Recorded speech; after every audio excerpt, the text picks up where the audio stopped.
परमेश्वर यीशु मसीह ने कहा हवा जिधर चाहे उधर जाती है। तू जानता तो है हवा इधर जा रही है और उधर जा रही है, लेकिन तू उसको पकड़ नहीं सकता। जो कोई आत्मा से जन्मा वो ऐसा ही है। अपने पड़ोसी को बोलो, जो कोई आत्मा से जन्मा वो हवा के जैसे है। हवा जिधर जाती है उधर चलती है और हम उसका शब्द सुनते हैं, परंतु नहीं जानते हैं वो कहां से आती है और किधर को जाती है। जो कोई आत्मा से जन्मा वो ऐसा ही है। सब कहे आमीन। प्रभु यीशु मसीह ने कहा हवा जिधर चाहे उधर चलती है और तू उसका शब्द सुनता है।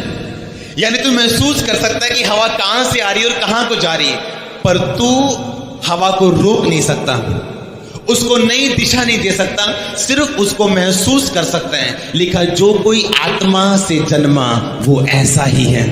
आपको लोग रोक नहीं पाएंगे यीशु मसीह के सामर्थी नाम में। आपको देखेंगे तो जरूर सामर्थी होते हुए, आशीषित होते हुए, इधर उधर जाते हुए, परमेश्वर की आशीषों से भरते हुए, लेकिन आपको रोक नहीं पाएंगे क्योंकि सामर्थी नाम में। दाऊद जब गोलियत के सामने गया, लिखा जो कोई आत्मा से जन्मा वो ऐसा ही है। आप हवा को पकड़ नहीं सकते, हवा को बांध नहीं सकते हैं, हवा को रोक नहीं सकते हैं, सिर्फ उसे महसूस कर सकते हैं, देख सकते हैं, उसके शब्द को सुन सकते हैं जब हवा चलती है। लिखा जो कोई आत्मा से जन्मा वो ऐसा ही है, क्योंकि किसी भी शैतान और इंसान की पकड़ में वो आने वाला नहीं यीशु मसीह के नाम में है। जब दाऊद गोलियत के सामने था, अगर आप आत्मिक नहीं है, लिखा जो कोई आत्मा से जन्मा वो ऐसा है। अपने पड़ोसी को बोलो आत्मा से जन्म लेना जरूरी है। प्रभु यीशु मसीह ने कहा कि आत्मा लहू और पानी, लिखा 3 जने गवाही देते हैं। और यीशु मसीह ने एक बात बोली थी कि जब तक तू जल और आत्मा से ना जन्मे परमेश्वर के राज्य को देख नहीं सकता। कितनों ने सुना है इस बात को और पढ़ा है? परमेश्वर यहां कह रहे हैं कि अगर तू हवा को देखे वो जिधर चाहे उधर चलती है, तू उसका शब्द सुनते हैं लेकिन नहीं जानता वो किधर को आती है और किधर को जाती है। लिखा जो कोई आत्मा से जन्मा वो ऐसा ही है। पिछले से पिछले थर्सडे हर वीरवार को लगातार ये वचन हो रहा है कि जब याकूब अपने मुंह से अपनी पत्नी को एक बात बोलता है, जब ये नहीं जानता था कि उसकी पत्नी कुछ मूर्तियों को चुरा के लेके आई है, और उसके ससुर ने बोला कि कौन मेरे घर से चीजों को चुरा के लेके आया। याकूब नहीं जानता था उसकी पत्नी चुरा के लेके, कहता है जिसने वो चीजें चुराई हैं वो जीता नहीं बचेगा। कितनों ने वचन सुना है वो बोला उस हफ्ते। और बाइबल कहती कुछ सालों के बाद उसकी पत्नी की मौत हो गई, क्योंकि याकूब के मुंह से ये शब्द निकल चुके थे कि जो कोई जिसके पास वो तेरे ग्रह देवता निकलेंगे वो जीवित नहीं बचेगा। कितनों को पता जब गोलियत दाऊद के सामने आया तो बहुत सारे लोग ये समझते हैं कि दाऊद ने उस गोफन के साथ गोलियत को मारा। मैं आपको बताता हूं रीजन क्या है। बाइबल बताती जब गोलियत दाऊद के सामने आया तो उस गोलियत ने अपने देवताओं के नाम में लिखा दाऊद को श्रापित किया। कितनों ने पढ़ा हुआ है? लिखा अपने देवता के नाम पे गोलियत ने दाऊद को श्रापित किया और कोसा। दाऊद एक बात जानता था, लेकिन जो कोई आत्मा से जन्मा और आत्मा के द्वारा चलता है वो सब बातों को समझता है। दाऊद एक बात जानता है कि जब भी शैतान मारता है वो शब्दों के द्वारा मारता है। हमेशा जब भी शैतान के लोग मारते हैं आपको श्राप के द्वारा मारते हैं। आपकी फोटो पे किए गए जादू टोने के द्वारा वो आपको मारते हैं और आपकी जिंदगी पे एक श्राप को रिलीज करते हैं। और लिखा अगर आप आत्मा से जन्मे हैं तो दाऊद ने क्या किया? दाऊद ने गोलियत के पहले श्राप को खत्म किया। दाऊद चुप नहीं रहा। गोलियत के कर्ज को, श्राप को सुन के दाऊद चुप नहीं रहा और उसने गोलियत को बैक एक आंसर दिया कि तू भाले के साथ मेरे सामने आता है, लेकिन मैं सेनाओं के यहोवा के नाम में तेरे सामने आता हूं और आज परमेश्वर तुझको मेरे हाथों में कर देगा और मैं तेरे सिर को तेरे धड़ से अलग कर दूंगा। आमीन। अगर बीमारी के सामने आप चुप रहेंगे वो आपको मार के लेके जाएगी। अगर शैतान के सामने आप चुप रहेंगे उसका हर बार आपके सामने सफल होगा, क्योंकि अगर आप आत्मा से जन्मे हैं आप जान जाएंगे कि अब आपको क्या करना है। कितनों को समझ आ रही मेरी बातें?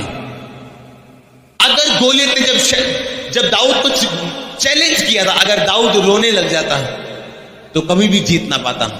उस समय अगर परमेश्वर की सहायता मांगने लग जाता तो कभी जीत ना पाता। दाऊद जानता था ये लड़ने का टाइम है, और अब मेरे मुंह से निकले गए वचन जो मैं परमेश्वर के नाम में निकालने वाला हूं, मेरी जिंदगी में आशीष और एक जीत को पैदा करने वाले हैं। आत्मिक व्यक्ति को समझना सबसे इंपॉसिबल बात है इस दुनिया में। हवा किधर को आगे किधर को जाती है हम कभी नहीं समझते। लिखा आत्मा से जन्मा हुआ व्यक्ति भी ऐसा ही है।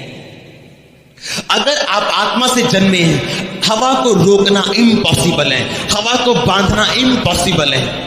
कोई मेडिकल साइंस, कोई बड़े से बड़ा साइंटिस्ट, कोई देश, कोई अमेरिका, कोई इंग्लैंड हवा को बांध नहीं सकता। बाइबल बताती है तो उसका शब्द सुनता लेकिन नहीं जानता वो कहां जाती है और किधर को आती है और किधर को जाती है। जो कोई आत्मा से जन्मा है वो वैसा ही है।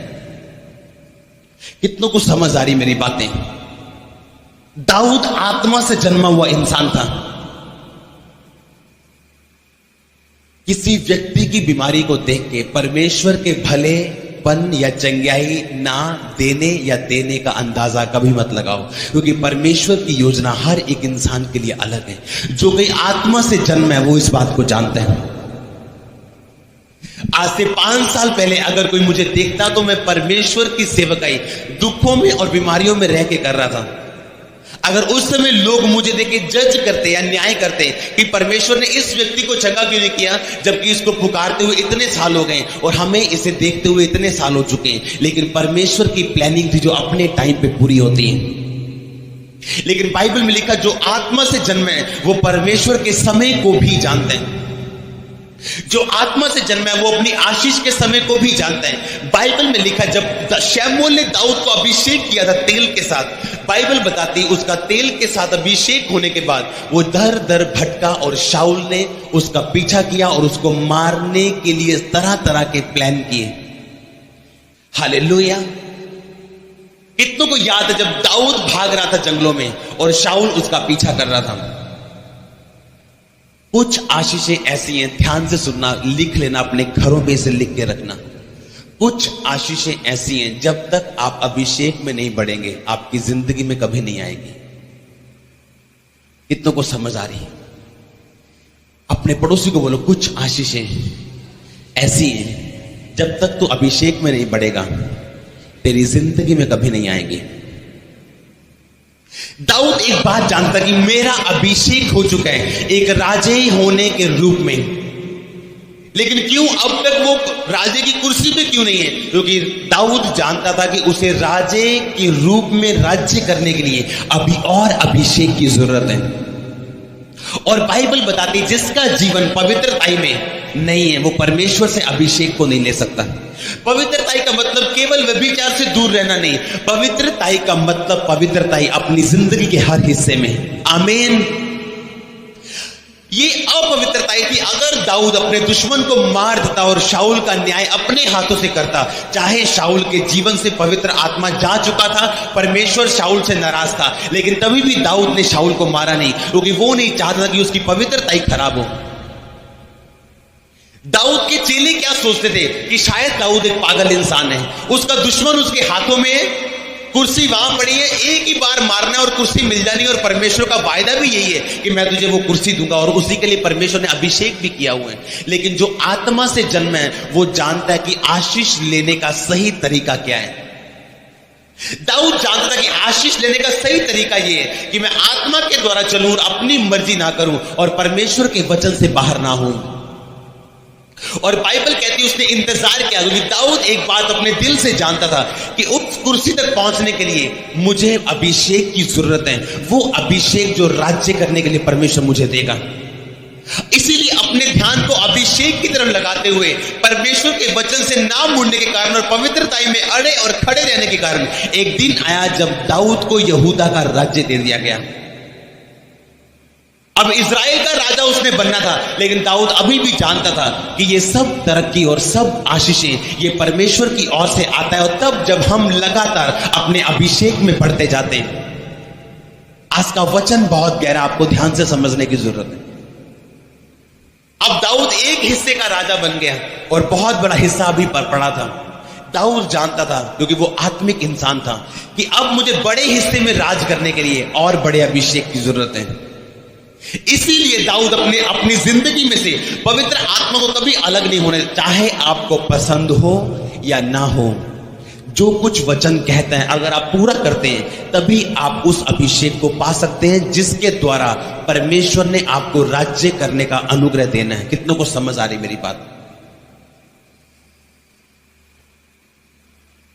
ये गहरी बात है। आपको ओवरकम करने के लिए, आपको बाहर आने के लिए, ओवरकम का मतलब जीतने के लिए, शैतान के हर वार को के ऊपर टांग रखने के लिए और बाहर आने के लिए आपको अभिषेक की जरूरत है।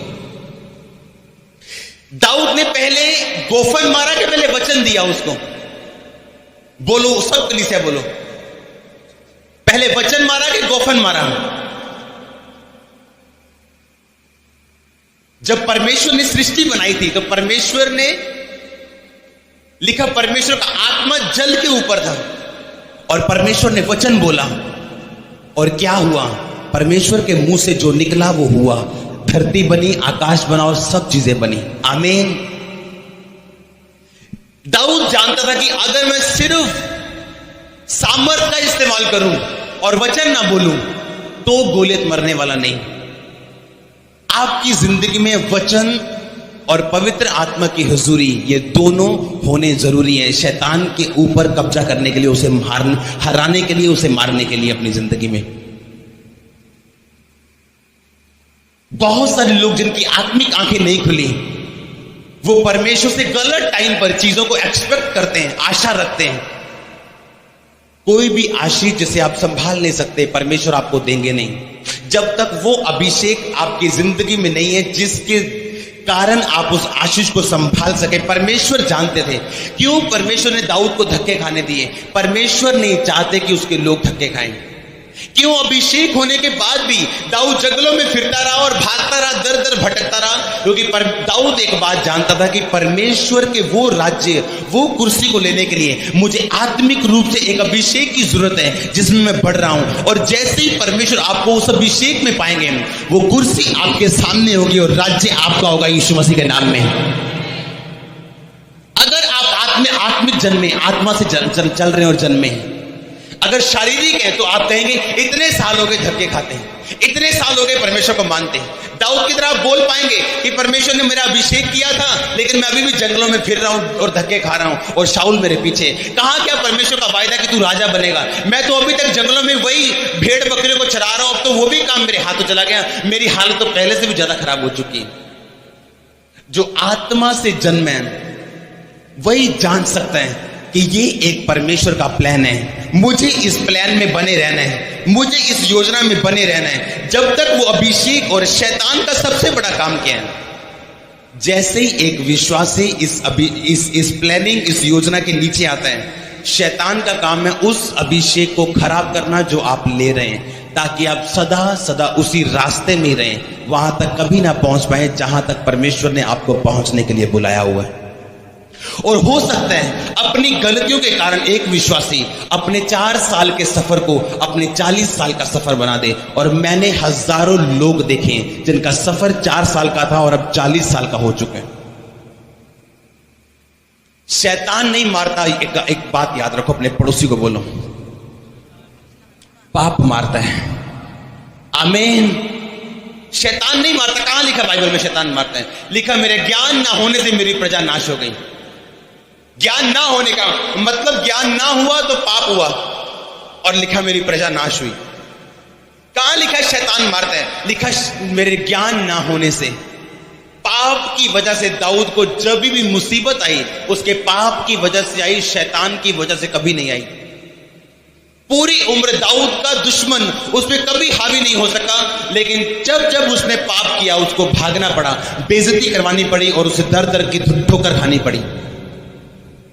अगर आप चाहते हैं आप राज्य करें, यानी आप जयवंत जीवन जिए, आपको अभिषेक की जरूरत है। केवल एक अभिषेक ही है जो आपको ओवरकम करने की ताकत दे सकते हैं। अपने जिस बेटे की आदत आपको बिल्कुल पसंद नहीं, केवल अभिषेक एक चीज है उस आदत से आपको ऊपर आने की ताकत देने के लिए सिर्फ और सिर्फ परमेश्वर का अभिषेक। कितनों को समझ आ रही?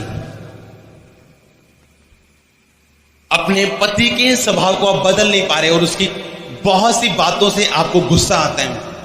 एक ही दुनिया में हल है, परमेश्वर का अभिषेक। अगर आप बढ़े तो वो आदत आपको खाएगी नहीं अंदर से। वो चीज जिसका हल नहीं है आपके पास, एक ही हल है, परमेश्वर के अभिषेक में बढ़ना। जैसे आप बढ़ते जाएंगे आपको समझ आएगी कि अब आप जिंदगी को जी रहे हैं।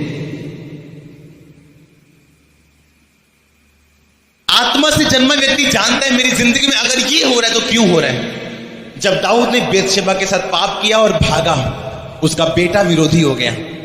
जब भागा तो रास्ते में एक व्यक्ति ने उसे श्रापित किया और बोला, हे ओछे चला जा, परमेश्वर ने शाऊल के घराने का बदला तुझसे लिया है। दाऊद ने कहा अपने लोगों को, इसे कुछ मत कहना, क्योंकि यहोवा ने इसे आज्ञा दिया कि ये मुझे श्राप दे। आप समझ सकते हैं दाऊद की दिमाग को, उसके आत्मा के स्टैंडर्ड को, कि दाऊद आत्मा में कहां खड़ा है। कोई और तो बोलता कि मैं राजा हूं, इसने मुझे ऐसा कहा, इसे मार दो। दाऊद जानता था मेरी जिंदगी में कुछ भी शारीरिक नहीं, जो कुछ हो रहा है ये मेरा किया कराया है सब कुछ। अगर मैं राजे की कुर्सी पे था, वो परमेश्वर की पवित्रता ही थी जो मुझे लेके गई थी। अब मैं भाग रहा हूं तो ये मेरी अपवित्रता ही है, और ये श्राप और ये बिजली मेरे जीवन में हो रही है, ये उसके कारण है, उस पाप के कारण। और जब मैं फिर पवित्रताई में आ जाऊंगा, वो इज्जत फिर वापस आएगी।